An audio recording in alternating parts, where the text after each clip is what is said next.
kagalakan po at yung comfort ay maranasan ng bawat isa sa gabi nito. Tinatasya po namin sa pangalan ni Jesus. Amen. At sa gabi nito po, sisimulan po natin ito sa kanta para sa Panginoon.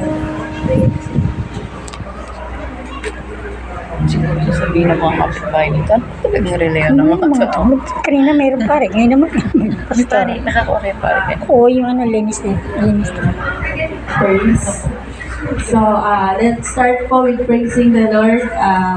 In times of this season na tayo po ay nalulungkot, naniniwala po ako na ano man pong sitwasyon ng Diyos ay tapat. Kahit po tayo may sitwasyon na pinagdadaanan, nalagasan ng pamilya, pero ang Diyos ay tapat. Let us remember na ang buhay ay nanggaling sa Diyos. At siya lang ang may karapatan bumawi nito. Hindi natin ito hawak.